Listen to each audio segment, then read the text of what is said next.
The Fed took a break on raising interest rates this last week, and that certainly is good news.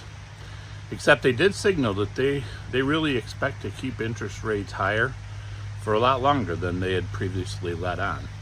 So what does this mean? Who cares? Why does anybody care? Well, if you're a consumer and you're thinking about getting a new car, I can tell you right now that your car payment's going to go up. Your lease payment's going to go up. No question about that. If you've got a house that you're living in and you're not planning on selling it anytime soon, and you're probably in a fixed rate mortgage, it's probably not going to have any effect on you at all. Now, let's think about this. If you own an apartment community and you put a shorter term loan on that deal because you were planning on making some improvements to the property, having the lender help you pay for it. It's called a bridge loan, by the way. And then you were planning to refinance into a more permanent loan so that you could continue to manage the property for a long time.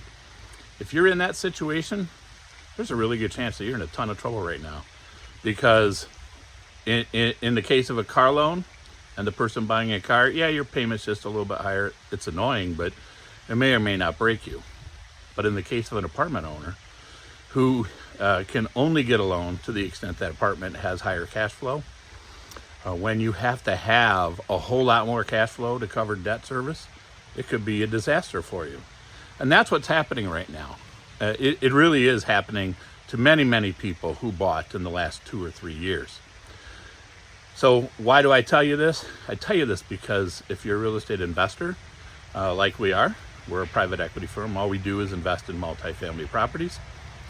We know that there's going to be a lot of distressed sellers out there. Guys, this is the time to make sure you're ready to pull the trigger on real estate deals. We are doing that. We are working hard right now to find deals, and we are there ready, willing, and able to help any seller who is struggling to get through their debt problem. We're there to add the equity as necessary, take over the property, and make sure that the property doesn't go into foreclosure. So that's huge for us. I will tell you, I've been in this business for a really long time, like 25, 26 years.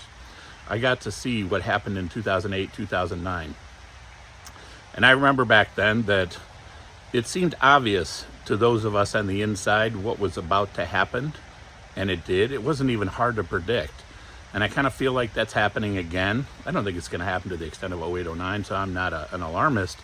But there is clearly going to be some very significantly distressed sellers. There's going to be some banks and some regional banks and some bridge loans and debt funds, bridge lenders that are definitely ready to make deals and get this stuff off their balance sheet and get them in good hands. So, if I steal the words of Warren Buffett, when there's distress, that's when you buy. You run into the fire, not out of the fire. I don't know if he really said that, but I think he did. In any event, I know the concept's the same. Thinking back, I watched people who bought during that time when everybody else was running out of the theater because of the fire. Those who ran in made a killing. So if you are thinking at all that this might be a good opportunity, you need to look us up. My name is Ken Gee. I'm the managing member here at KRI Partners, and we can definitely put your money to work for you as soon as we find a good deal. Look forward to hearing from you. If you like the content that we've shared here, please be sure to subscribe to our channel and hit the bell. So thank you again, and have a wonderful day.